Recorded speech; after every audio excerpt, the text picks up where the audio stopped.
Bismillahirrahmanirrahim. Alhamdulillahirabbil alamin. Wassalatu wassalamu ala asyrafil anbiya'i wal mursalin wa ala alihi wa sahbihi ajma'in, amma ba'du. Baik sahabatku sekalian, marilah kita terlebih dahulu panjatkan puji dan syukur kehadirat Allah Subhanahu wa taala, yang mana di setiap detik dan harinya selalu melimpahkan rahmat dan kasih sayangnya kepada kita semua. Sehingga kami tim Lewis Channel masih diberikan kesempatan untuk memberikan sekilas informasi tentang dakwah ziarah kubur. Kita sekarang sedang berada di makam Kiai Haji Ridwan Abdullah, yang merupakan beliau itu pencetus atau pencipta lambang NU ya. Baik, langsung saja kita menuju makam beliau ya. Baik sahabatku, ini kita sedang berada di pemakaman tembok ya. Di sini terletak makam Kiai Haji Ridwan Abdullah yang merupakan pencetus lambang Nahdlatul Ulama.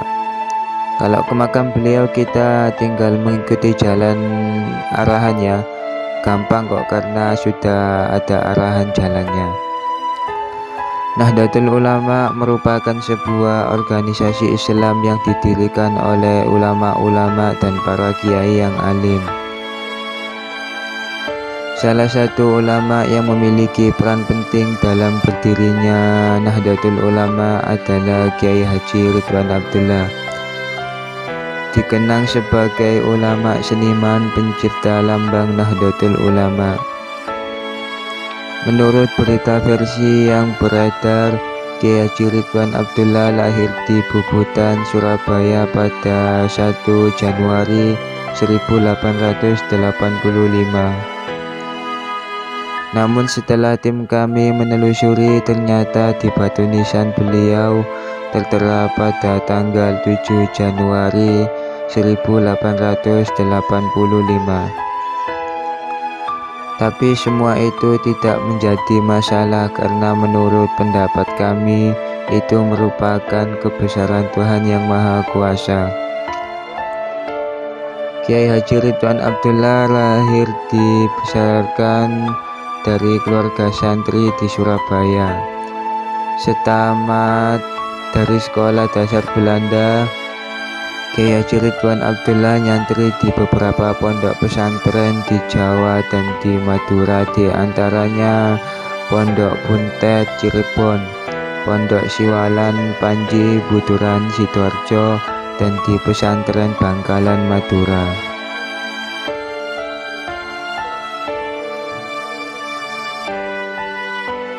Setelah 11 tahun menimba ilmu kepada para alim di bumi Nusantara, pada tahun 1901, Kiai Haji Ridwan Abdullah pergi ke Tanah Suci Mekah dan bermukim di sana selama kurang lebih 3 tahun. Ini dia ya. Baik, coba kita masuk ke dalam ya. Pada tahun 1911, Kiai Ridwan kembali lagi ke Mekah untuk kedua kalinya setelah tinggal di sana selama 1 tahun. Ini dia makam beliau. Beliau pun kembali ke tanah air. Kiai Ridwan lebih banyak bergerak di dalam kota untuk mendakwakan ajaran Islam. Beliau adalah seorang pendakwah dan pengajar. Kiai Ridwan dapat dikategorikan sebagai kiai intelektual. Pergaulannya tidak hanya dengan para ulama, tapi juga dengan tokoh nasionalis seperti Bung Karno, Dr. Sutomo, dan Hos Cokroaminoto. Bahkan hubungannya dengan para tokoh tersebut cukup erat. Nama Kiai Haji Ridwan Abdullah sendiri dalam benak banyak orang, khususnya warga Nahdliyin, sangat erat dengan kontribusi beliau menciptakan lambang Nahdlatul Ulama. Awal mula dikenalnya lambang NU sendiri terjadi ketika perhelatan Muktamar kedua NU di Surabaya tanggal 9 Oktober 1927. Pada saat itu peserta muktamar dan seluruh warga Surabaya tertegun melihat lambang Nahdlatul Ulama yang dipasang tepat pada pintu gerbang Hotel Peneleh. Lambang itu masih asing karena baru pertama kali ditampilkan. Untuk mengetahui arti lambang Nahdlatul Ulama yang asing itu, lantas diadakan majelis khusus. Dalam majelis ini, Kiai Ridwan Abdullah menjelaskan arti lambang Nahdlatul Ulama. Kiai Ridwan menjelaskan tali yang terdapat di dalam lambang NU tersebut melambangkan agama, sedangkan tali yang melingkari bumi melambangkan ukhuwah Islamiyah atau persaudaraan umat Islam seluruh dunia. Kemudian untayan tali yang berjumlah 99 melambangkan Asmaul Husna atau nama-nama Allah Subhanahu wa Ta'ala. Sedangkan bintang besar yang berada di tengah bagian atas melambangkan kebesaran Nabi Muhammad SAW. 4 bintang kecil samping kiri dan kanan melambangkan Khulafaur Rasyidin. 4 bintang di bagian bawah melambangkan 4 Mahdhab. Sedangkan jumlah semua bintang yang berjumlah 9 melambangkan Wali Songo. Kiai Haji Ridwan Abdullah wafat pada tanggal 26 Februari 1962. Beliau lalu dimakamkan di pemakaman Tembok, Surabaya. Nama dan sejarah perjuangannya menginspirasi, ilmunya penuh manfaat menaungi umat. Sosok Kiai Haji Ridwan Abdullah adalah uswah hasanah sebagai pelajaran yang tidak pernah habis ditimba dari masa ke masa.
Baik sahabatku, itu tadi perjalanan kami di makam Kiai Haji Ridwan Abdullah yang merupakan pencipta lambang Nahdlatul Ulama. Semoga dapat bermanfaat bagi kita semua dan meningkatkan amal ibadah kita kepada Allah Subhanahu wa Ta'ala. Kurang lebihnya mohon dimaafkan bila ada salah tutur kata atau tindakan kami yang kurang sopan, karena manusia tempatnya salah dan dosa. Kesempurnaan hanya milik Tuhan yang Maha Pengasih. Dukung terus kegiatan kami Luis Channel dengan cara subscribe dan tekan tombol lonceng agar tidak ketinggalan notifikasi pada video kami yang akan datang. Sesungguhnya dukungan sahabat sekalian yang membuat kami semangat meliput kegiatan tentang dakwah ziarah kubur. Akhirul kalam, subhanakallahumma wa bihamdika asyhadu an la ilaha illa anta astaghfiruka wa atubu ilaik. Wassallallahu ala sayyidina Muhammad wa ala ali sayyidina Muhammad. Walhamdulillahi rabbil alamin. Assalamualaikum warahmatullahi wabarakatuh.